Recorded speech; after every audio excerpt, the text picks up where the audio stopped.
Chicago staying in it. Natasha Cloud. And right before the break, this was the scene inside Wintrust Arena. After Natasha Cloud got that bucket, she wanted her lead. They don't get it.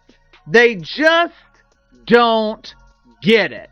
They wonder why their league isn't respected. They wonder why no one takes this toxic turd seriously. Somehow, the lovely Sophie Cunningham is being blamed for Natasha Cloud's emotional meltdown last night. And Kanter thought he was simply showing support for Sophie Cunningham. But what happened next turned a WNBA game into a full-blown controversy. Natasha Cloud lashed out. Kanter found himself at the center of a heated argument. And then right in the middle of the game, security reportedly stepped in. But what exactly happened behind the scenes? And why did Kanter's response make this situation even bigger? What happened tonight? What happened tonight? Good question. So I was literally out there. I mean, obviously I'm a huge fan of basketball. It was kind of third quarter. And Sophie Cunningham got a three. And I put my hands up to celebrate, right? Literally a couple positions later, Natasha came back and started screaming and yelling and said, she's not going to sleep with you. And I was like, I am not trying to sleep with her. I'm just here to protect women and support her. It was already set for tension inside the arena. With one controversial shirt, the stage was already set for tension inside the arena. Although nobody could have predicted that the situation would soon escalate into a confrontation involving Natasha Cloud and arena security. These players are triggered because they want, by God, men to be allowed to compete in women's sports. They literally want to destroy their own sport. Enes Kanter and Royce White are trying to make a point because the WNBA refuses to define clearly what a woman is.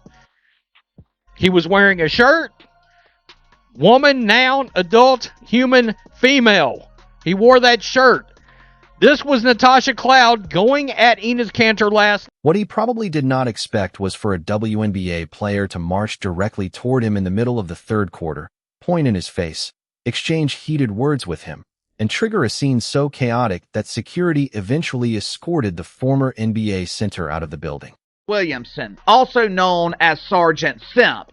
This dude seems to be desperate for the attention of WNBA players. He is constantly shooting his shot on Twitter, hoping to be noticed by the ladies. Of course, like most WNBA players, Chris Williamson misses 100% of the shots that he takes. According to the sergeant, Sophie Cunningham is so gross. Ew! Her irrational fear of men wanting to borrow her thongs has been detrimental to our precious league. And then because this is modern sports where one basketball game can somehow transform into a political debate, a social media war, a courtroom argument, and a reality television reunion all before breakfast. Enes Kanter Freedom immediately had a response. He said he had been kicked out for supporting women. The Cloud found some way to make last night's game all about her. As the Chicago Sky are getting crushed in the third quarter, in the fourth quarter, Natasha Cloud decides to crash out on a fan courtside. That fan was wearing a shirt that said woman on it. And Natasha Cloud couldn't bear the sight. All the horror. So Natasha Cloud starts approaching this was a woman sitting courtside. Natasha Cloud starts approaching this female sitting courtside and starts going off, screaming at them, cursing at them, yelling at them. And somehow this female fan is the one that gets kicked out. But Natasha Cloud clearly saw the situation very differently. And somewhere in the middle of all that chaos was Sophie Cunningham, whose own comments about transgender participation in women's sports had already placed her at the center of a national argument long before Kanter ever took his courtside seat. So what exactly happened when Inner Freedom and Natasha Cloud collided during the Indiana Fever and Chicago Sky game? What did Kanter say happened before security removed him? Why did Cloud's teammates immediately rally around her? Because once you look past the shouting, the pointing, and the security escort, the story becomes even stranger. The game itself was already loaded with enough drama to keep basketball fans busy. Indiana defeated Chicago 113-90 with Caitlin Clark delivering 37 points and 10 assists, while knocking down 8 three-pointers and Kelsey Mitchell adding 30 points. It was the kind of performance that should have dominated the conversation after the final buzzer, especially considering the Fever's explosive second half and Chicago's elimination from playoff contention. Instead, one of the biggest stories from the night involved a former NBA center sitting along the baseline. That former NBA center was Enes Kanter. Kanter had arrived at Chicago's Wintrust Arena wearing a black shirt with the words "woman, now adult human female." The message was not random, and neither was his decision to attend a Fever game. Going about this in a weird way, but he's actually doing a service to women to protect women. And the audacity of people going against him to protect y'all is nuts to me. Natasha Cloud ran up to Enes Kanter in the middle of the third quarter because he had a shirt on that said "woman." Now, like, he's in support of women, for women in sports. For weeks, the WNBA had been dealing with intense public debate surrounding transgender athlete eligibility after Sophie Cunningham openly stated her belief that biological males should not compete in women's sports.